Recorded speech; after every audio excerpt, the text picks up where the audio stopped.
Bonjour, aujourd'hui nous allons parler des éléments pour pose d'équipement d'énergétique. Ce seront donc les fixations. Je vous conseille de regarder donc la vidéo des colliers qui fera justement un lien avec cette vidéo-là. L'objectif général, vous serez capable de poser des fixations en fonction du matériel à poser et du support. Mettons-nous en situation. Vous venez d'arriver sur un chantier et on vous demande de poser des équipements sur les différents murs. Nous allons donc aborder ces thématiques suivantes. Les différentes fixations en fonction des matériaux et les fixations spécifiques en fonction de notre domaine. Alors, une fixation. Elle sert à fixer une tuyauterie ou d'autres éléments demandant à être tenus, maintenus durablement sur des supports de différentes natures. Il faudra prendre en considération le poids du produit à poser ainsi que la nature du support.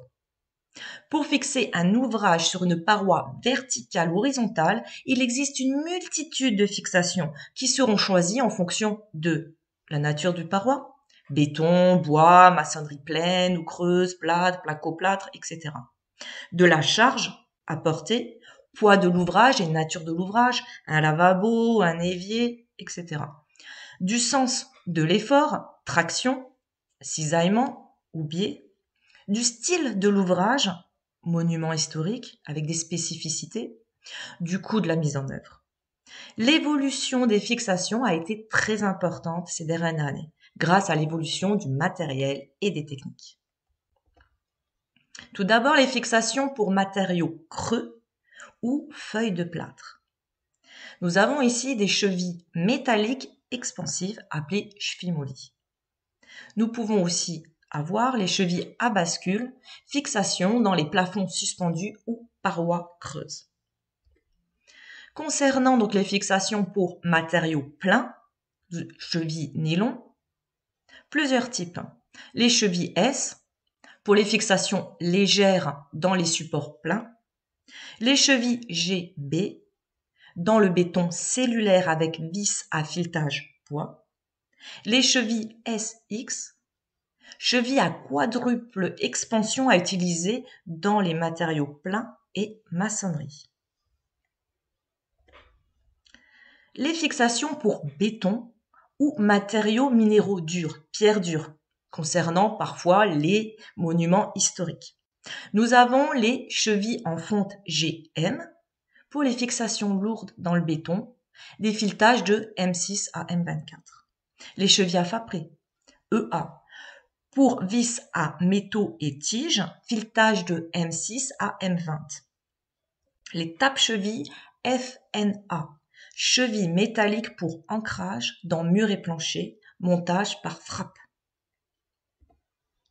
Nous avons les chevilles haute performance FH, fixation lourde dans le béton, existe aussi différents types de vis.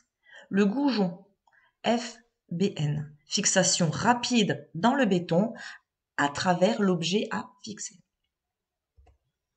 Les fixations pour le bois, vis-bois standard, tire-fond standard.